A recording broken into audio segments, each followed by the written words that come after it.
Şu an baktığın ekrandan giydiğin kıyafete, yediğin yemeğe kadar neredeyse her şey bir noktada bir tırla taşındı. Tırlar modern lojistiğin yani tüm dünya ekonomisinin bel kemiği. Ama otoyolda yanından geçen bu dev 130 yıl önce 4 beygirlik saatte 12 kilometre giden bir araçtan farksızdı. Deyimlerden sürücüsüz elektrikli devlere marka marka motor işte tırların inanılmaz evrimi. Sonuna kadar izle çünkü sonu şaşırtıcı. Hikaye 1896'da Almanya'da başlıyor. Gottlieb Daimler dünyanın ilk kamyonunu yaptı. Arkaya yerleştirilmiş 2 silindirli motoru sadece 4 beygir üretiyor. Gücü tekerleklere kayışlarla aktarıyordu. Bugüne göre bir oyuncak ama yük taşımacılığında devrim tam burada başladı. Ne var ki ilk kamyonlar çok ilkeldi. 20. yüzyıl başında Amerika'da Mack, AC Bulldog gibi efsane modellerle ağır işler için sağlam kamyonlar üretti. En büyük sıçrama lastiklerdeydi. Sert dolu lastiklerin yerini hava dolu, havalı lastikler aldı. Yol daha az sarsıyor, hız ve taşınan yük katlanıyordu. Peki bir kamyon ne zaman gerçek bir tır oldu? Cevap 1914'te geldi. Amerikalı August Fruhauf çekiciden ayrılabilen ilk yarı römorku yani dorseyi yaptı. Artık bir çekici bir dorseyi bırakıp bir başkasını kapıp anında yola çıkabiliyordu. Araç boşta beklemiyordu. İşte tırı verimli kılan, onu modern lojistiğin motoru yapan devrim buydu. Ama asıl devrim motorda patladı. 20'lerde Almanya'da Benz ve Daimler dünyanın ilk dizel kamyonlarını tanıttı. Büsing gibi öncüler ağır dizeli seri üretime taşıdı. Dizelin sırrı aynı yakıttan çok daha fazla tork ve menzil. Amerika'da ise Kenworth 33'te kıtanın ilk seri üretim dizel kamyonunu yaptı ve sektöre dikey egzoz borusunu kazandırdı. Güç arttıkça mühendisler daha fazlasını istedi. 30'larda iki yenilik geldi. Birincisi tasarım. Otokar motoru kabinin altına aldı. Motorun üstüne oturan kabin üstü yani COE tırlar doğdu. Daha kısa, şehirde daha kıvrak. İkincisi motor. 38'de İsviçreli Saurer ilk turbo dizel motorunu yaptı. Turbo, egzoz gazıyla bir pervane döndürüp motora daha fazla hava basıyor. Daha fazla hava, daha fazla güç demekti.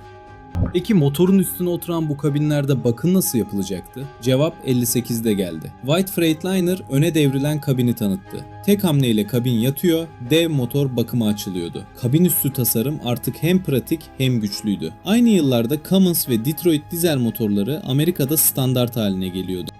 60'lar ve 70'ler güç yarışının zirvesiydi. 69'da İsveçli Scania 350 beygirlik V8 turbo dizelini tanıttı. Avrupa'nın gördüğü en güçlü tır motoru. Volvo ise güvenlik yarışına girdi. F88 gibi modellerle güvenli, konforlu kabinler getirdi. Kritiziyle turbo, Leadliner'ın uzun kaputlu konvansiyonelleri 600 beygire varan motorlarıyla birer canavardı.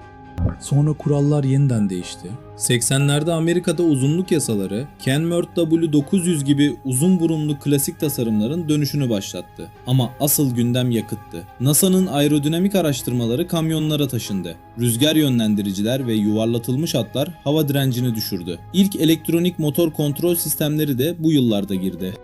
Amerika'da ise tır sadece bir araç değil, bir kültürdü. Peterbilt 379 gibi uzun kaputlu devler, parlayan kromları, dev egzozları ve kişiye özel boyalarıyla adeta yolda gösteri yapıyordu. Şoförler kamyonlarını binlerce dolarlık kromla süslüyor, her biri bir sanat eserine dönüşüyordu. Peki bu uzun kaputların altında ne vardı? Cummins ve Caterpillar'ın 15 litrelik dev dizelleri, 600 beygire varan güç üretiyordu. O uzun burun sadece gösteriş değildi. Hem kocaman motorlara hem de haftalarca yolda yaşayan şoföre nefes aldıran bir yatakhaneye yer açıyordu. Amerika'daki tır şovlarında bu kamyonlar yüz binlerce dolar değer biçilen birer koleksiyon parçası gibi sergileniyordu. Bu kral yol kültürü Amerikan tırcılığının simgesi oldu.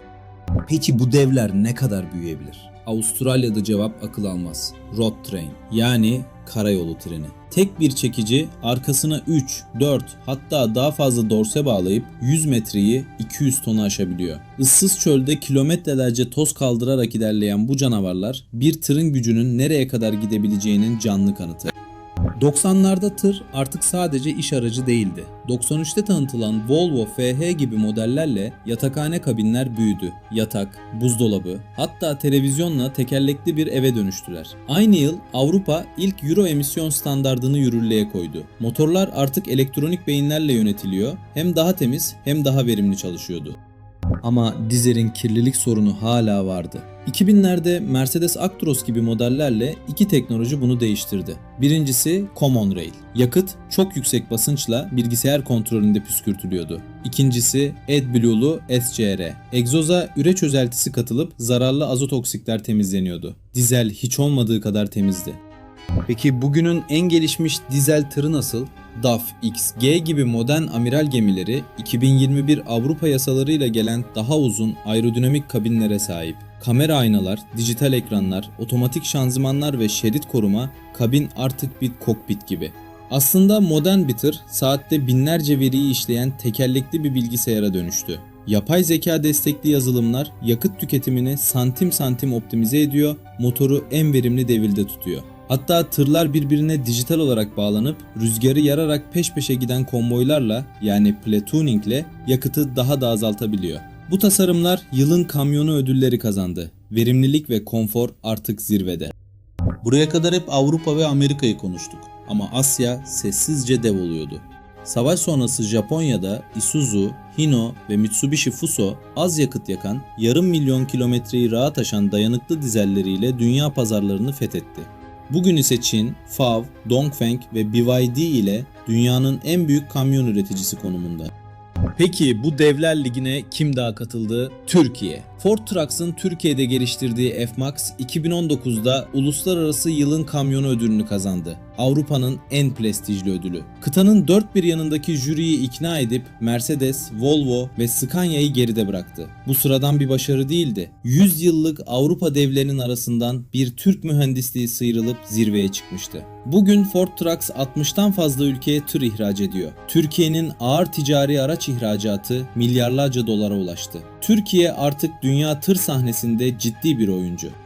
Ve bugün 130 yıllık yolculuğun en büyük devrimi, sıfır emisyon. İlk seri üretim elektrikli tırı aslında 2017'de Japon Mitsubishi Fuso e-Canter ile yaptı. 20'de Güney Koreli Hyundai Exient ile dünyanın ilk seri üretim hidrojen tırını yola çıkardı. 22'de Tesla Semi 800 kilometre menzille geldi. Volvo ve Mercedes ağır elektrikli çekicilerini seri üretime aldı. Scania, MAN, Volvo ve Mercedes 2040 için sıfır emisyon sözü verdi. Peki ya gelecek? Belki de en radikal değişim burada. Sürücüsüz tır. İsveçli Einheit, kabini bile olmayan tamamen elektrikli ve otonom podunu yollara çıkardı. Direksiyon yok, koltuk yok, sadece yük. Aurora, Waymo ve niceleri otoyollarda sürücüsüz tırları çoktan test ediyor. 130 yıl önce 4 beygirle başlayan yolculuk artık kendi kendine sürüyor. 4 beygirden sürücüsüz elektrikli devlere, kömür dumanından sıfır emisyona. Tırların evrimi aslında hem mühendisliğin hem de modern dünyayı ayakta tutan lojistiğin hikayesi. Beğendiysen abone ol, yorumda en çok hangi dönem etkiledi yaz, bir sonraki videoda başka bir teknolojinin evrimini anlatalım. Görüşmek üzere.